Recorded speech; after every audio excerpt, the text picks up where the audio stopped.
हाँ दोस्तों, स्वागत है आपका मेरे YouTube चैनल इंग्लिश बाबू पर। और आज मैं फिर हाजिर हूँ आपके साथ एक नई स्टोरी लेकर।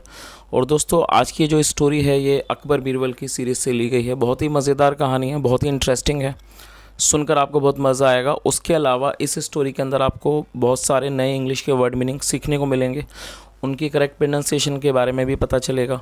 और दोस्तों, ये जो स्टोरी है, इस स्टोरी के अंदर आपको ग्रामर के कई तरह के स्ट्रक्चर के बारे में पता चलेगा। और यहाँ मैं इस कहानी को वर्ड टू वर्ड ट्रांसलेट करूँगा, तो आप इसको बिल्कुल अच्छी तरह से समझ पाएंगे। तो चलिए दोस्तों, आज की इस कहानी को हम फिर शुरू करते हैं। और सबसे पहले कहानी का टाइटल देखते हैं। कहानी का टाइटल है द एरोडाइट ब्राह्मण।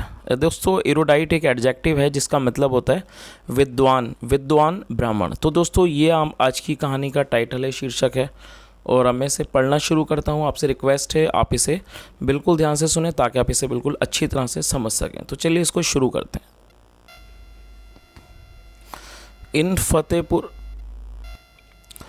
इन Fatehpur Sikri there lived a Brahmin who was very poor. क्या मतलब हुआ? इन फतेहपुर सीकरी मतलब कि फतेहपुर सीकरी में देयर लिव्ड अ ब्राह्मण, एक ब्राह्मण रहा करता था। Who was very poor. दोस्तों, ये हु एक रिलेटिव प्रोनाउन है जिसका मतलब है जो।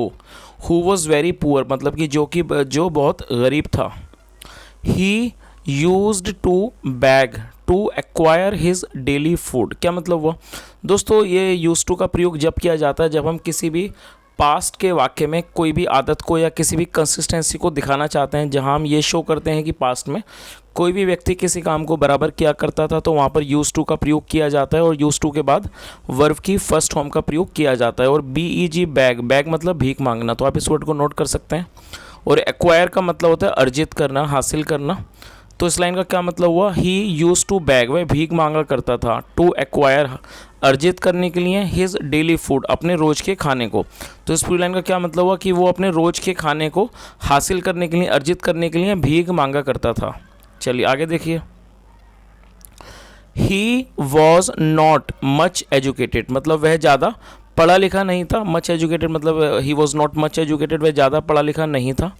बट लेकिन he dreamed of becoming a very erudite scholar. क्या मतलब हुआ? और दोस्तों, ये ड्रीम की सेकंड फॉर्म है ड्रैम्ड। क्या मतलब हुआ? बट ही ड्रैम्ड, लेकिन उसका सपना था ऑफ बिकमिंग बनने का, अ वेरी एरोडाइट स्कॉलर, एक बहुत ही ज़्यादा विद्वान स्कॉलर बनने का उसका सपना था। स्कॉलर का मतलब होता है कोई विद्वान वगैरह। सो दैट, ताकि all the people of Fatehpur, और जो मतलब कि लोग हैं सारे फतेहपुर के, फतेहपुर सीकरी के, वुड कॉल हिम ए पंडित, वो उसे एक पंडित पुकारें। वुड कॉल हिम ए पंडित की वो उसको एक पंडित पुकारें। चलिए आगे देखिए। इन हिज माइंड, उसके दिमाग में, he was very much aware मतलब he was very much aware. Aware का मतलब होता है किसी बात के बारे में पता होना, अवगत होना। तो इस लाइन का क्या मतलब हुआ? In his mind he was very much aware मतलब वो अपने दिमाग में, उसके अपने मन में, he was very much aware, उसे बहुत अच्छी तरह से पता था दैट की he could never become a scholarly ब्राह्मण, वो कभी भी एक विद्वान पंडित मतलब विद्वान ब्राह्मण नहीं बन सकता। चलिए आगे देखिए। वन डे, एक दिन, ही मैट बीरबल। और दोस्तों, ये मीट की सेकंड फॉर्म है। मीट मतलब मिलना, मैट मतलब मिला। ही मैट बीरबल, वह बीरबल से मिला। एंड टोल्ड हिम, और उसे बताया, अबाउट हिज डिज़ायर, अपनी इच्छा के बारे में। बीरबल सैड, बीरबल ने कहा, if you want every people of Fatehpur Sikri to call you a pandit. क्या मतलब हुआ? इफ़ यू वॉन्ट, यदि आप चाहते हो, every people of Fatehpur Sikri, कि हर आदमी जो है, और हर मतलब कि सब लोग फतेहपुर सीकरी के, टू कॉल यू अ पंडित, की वो आपको पंडित पुकारें। देन फिर, I can arrange for it, मैं इस चीज़ का प्रबंध कर सकता हूँ। The Brahmin was very happy to hear it, जो ब्राह्मण था वो बहुत खुश हुआ। Was very happy to hear it, ये सुनकर। फ्रॉम बीरबल, फ्रॉम बीरबल, तो क्या मतलब? एंड सैड मतलब वो जो ब्राह्मण था वो ये सुनकर बहुत खुश हुआ, बीरबल से सुनकर। एंड सैड, और उसने कहा, ओ बीरबल मतलब कि Birbal, you are my true friend, आप मेरे सच्चे दोस्त हो, मित्र हो। प्लीज़ टेल मी, कृपया मुझे बताओ, व्हेन इट विल हैपन, ये कब होगा। चलिए आगे देखिए। बीरबल सैड, बीरबल ने कहा, टुडे इटसेल्फ। दोस्तों इटसेल्फ का मतलब होता है ही, और इटसेल्फ का प्रयोग जब किया जाता है जब किसी भी चीज़ के अंदर आप जल्दबाजी या दिखाना चाहते हैं, कोई समय की अवधि की जल्दबाजी दिखाना चाहते हैं, तो वहाँ पर इटसेल्फ का प्रयोग किया जाता है। तो क्या मतलब हुआ, जब बीर उसने पूछा कि please tell me when it will it happen, कि ये कब होगा, बीरबल सेड, बीरबल ने कहा टुडे इटसेल्फ मतलब आज ही, तो इसका मतलब हो गया ही, तो टुडे इटसेल्फ मतलब आज ही। बट लेकिन you have to follow my instructions strictly. दोस्तों स्ट्रिक्टली एडवर्ब है जिसका मतलब होता है सख्ती से, तो लाइन का क्या मतलब हुआ, but you have to follow my instructions, लेकिन तुम्हें मेरे निर्देशों का पालन करना होगा सख्ती से। तो इस पूरी लाइन का क्या मतलब हुआ, लेकिन आपको मेरे आदेशों का सख्ती से पालन करना होगा। द ब्राह्मण अग्रीड, जो ब्राह्मण था वो सहमत हो गया, अग्री मतलब सहमत होना, सहमत हो गया। बीरबल देन इंस्ट्रक्टेड, फिर बीरबल ने इंस्ट्रक्ट किया मतलब उसको निर्देश दिया। Stand near the edge of the road, मतलब कि रोड के किनारे खड़े हो जाओ। और दोस्तों ये जो हमारा वाक्य है यहाँ से लेके यहाँ तक, ये एक हमारा इम्पेरेटिव वाक्य है, इम्पेरेटिव सेंटेंस है। इम्पेरेटिव का मतलब होता है जब आप कोई ऐसा वाक्य बनाएं जब आप किसी को कुछ भी करने को बोलें या कोई आप कमांड दें, तो वहाँ पर हमें वर्ब की का यूज़ करके वाक्य को बनाया जाता है और वहाँ पर यू को नहीं लिखा जाता है। जो सेंटेंस शुरू होता है वो डायरेक्ट वर्ब से ही शुरू होता है। तो क्या मतलब हुआ, stand near the edge of the road, edge का मतलब किनारा, मतलब कि खड़े हो जाओ near the edge of the road, road के किनारे पर। एंड हुएवर कॉल्स यू, और जो भी आपको पुकारे, बाय द नेम पंडित, पंडित नाम से, शो हिम और हर, उसे दिखाओ, शो मतलब दिखाना, शो हिम और हर मतलब उसे दिखाओ, योर एंग्री लुक, अपना जो गुस्से वाला जो चेहरा है, एंग्री लुक है, वो उसे दिखाओ। एंड चेज दैम अवे, और उनके पीछे भागो, बाय मेकिंग फेसेस, चेहरे बना के। तो इस पूरी लाइन का मतलब आप समझ ही गए होंगे। जो बीरबल था, बीरबल ने उनको बताया कि आप बस एक काम करो, आप रोड के किनारे खड़े हो जाओ और जो भी आपको पंडित कहकर पुकारे आप उसे मतलब गुस्से वाले चेहरे से देखो और आप उनके पीछे भागो, अजीब अजीब चेहरे बना के, मतलब मेकिंग फेसेस, चेहरे बना के। चलिए आगे देखिए। The Brahmin objected for a moment, object करने का मतलब होता है किसी भी बात पर ऐतराज़ जताना या फिर आपत्ति करना। तो क्या मतलब हुआ, the Brahmin objected for a moment, मतलब ब्राह्मण ने आपत्ति की, ऐतराज़ जताया, फॉर ए मोमेंट कुछ देर के लिए, कुछ क्षण के लिए, बट लेकिन फाइनली आखिरकार, अग्रीड वो तैयार हो गया, टू डू सो ऐसा करने के लिए। तो इस पूरी लाइन का मतलब ये हुआ कि the Brahmin objected for a moment but finally agreed to do so, मतलब ब्राह्मण ने कुछ पल के लिए ऑब्जेक्ट किया, मतलब कि उसने ऐतराज़ जताया या कह सकते हैं आपत्ति की, लेकिन आखिरकार वो तैयार हो गया ऐसा करने के लिए। बीरबल लेफ्ट द ब्राह्मण, बीरबल ने ब्राह्मण को छोड़ दिया। And came down the road, और वो रोड पर आ गया।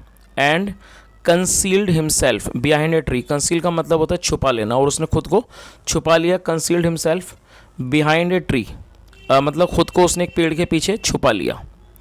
आफ्टर अ फ्यू मिनट्स, कुछ मिनटों के बाद, अ ग्रुप ऑफ चिल्ड्रन मतलब एक समूह बच्चों का, एक ग्रुप ऑफ चिल्ड्रन मतलब बच्चों का एक समूह, वर पासिंग बाय वो वहाँ से होकर गुजर रहा था। दोस्तों पास बाय का मतलब होता है किसी जगह से होकर गुजरना। तो इस लाइन का क्या मतलब हुआ कि कुछ मिनटों के बाद बच्चों का एक समूह वहाँ से होकर गुजर रहा था। बीरबल कॉल्ड दैम, बीरबल ने उन्हें पुकारा। एंड सैड और कहा, हे किड्स बच्चों, if you are going to take this road, यदि आप इस रोड का इस्तेमाल करने वाले हो, मतलब यदि आप इस रोड पर जाने वाले हो, जा रहे हो,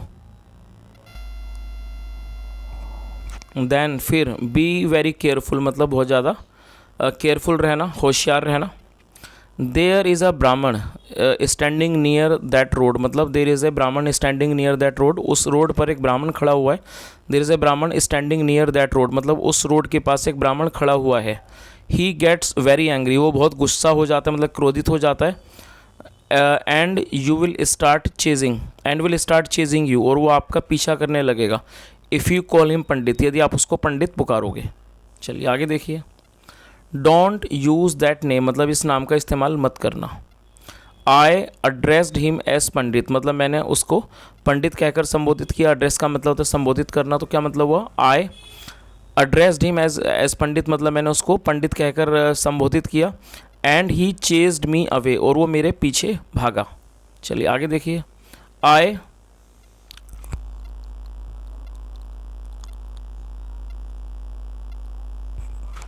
आई finally managed to hide myself behind this tree, मतलब कि मैंने आखिरकार अंततः मतलब मैं कामयाब हो पाया अपने आप को छुपाने में, हाइड माई सेल्फ मतलब अपने आप को छुपाने में, बिहाइंड दिस ट्री इस पेड़ के पीछे। चलिए आगे देखिए।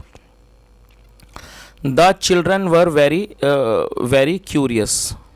क्यूरियस का मतलब होता है जिज्ञासु, जो व्यक्ति के मन में जिज्ञासा हो, कुछ जानने की उत्सुकता हो तो उसे क्यूरियस कहा जाता है। और दोस्तों आप इस वर्ड को नोट कर सकते हैं, ये एक एडजेक्टिव है जिसका मतलब होता है उत्सुक। The children were very curious, जो बच्चे थे बहुत ज़्यादा उत्सुक थे। दे वेंट डाउन, वो नीचे गए। द लेन मतलब वो उस सड़क पर गए। एंड सॉ द पुअर ब्राह्मण, और उन्होंने इस गरीब ब्राह्मण को देखा। स्टैंडिंग, खड़े हुए। Near the edge of the road, road के किनारे। One of them out of curiosity called him by the name pandit, और उनमें से एक ने आउट ऑफ द क्यूरियोसिटी मतलब कि उत्सुक होकर, called him by the name pandit मतलब उसको पुकारा पंडित कहकर। चलिए आगे देखिए। द ब्राह्मण गेव वेरी एंग्री लुक्स, और जो ब्राह्मण था उसने बहुत ही ज़्यादा गुस्से वाला, जो क्रोध वाला चेहरा दिखाया। एंड मेड एंग्री फेसेस, और अपने क्रोध वाले गुस्से वाले चेहरे बनाए। The children then began to bully him by calling him by the name Pandit again.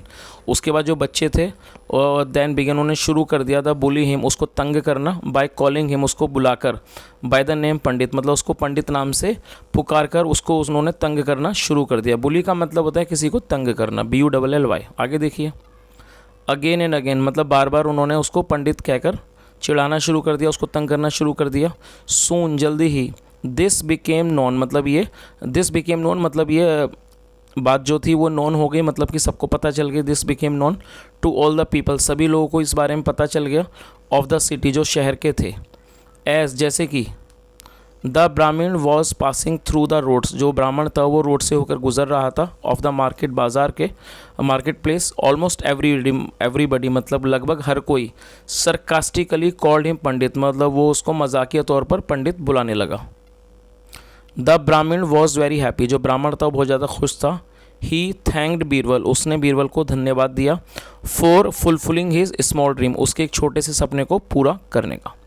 तो दोस्तों ये एक छोटी सी कहानी थी, और आपने देखा कि जो बीरबल थे उन्होंने अपनी सूझबूझ से, अपनी समझदारी से, अपने दिमाग का इस्तेमाल करके उस पंडित की उन्होंने इच्छा पूरी कर दी, उस ब्राह्मण की। तो मैं उम्मीद करता हूँ कहानी आपको अच्छी लगी होगी, मज़ेदार लगी होगी। और यदि आपको आज की कहानी अच्छी लगी हो और मेरा पढ़ाने का प्रयास भी अच्छा लगा हो तो आपसे रिक्वेस्ट है वीडियो को लाइक करें, शेयर करें, चैनल को जरूर सब्सक्राइब करें, और यदि कोई सुझाव हो तो कमेंट के माध्यम से ज़रूर बताएं। सुनने के लिए thank you so much. Have a nice day and bye.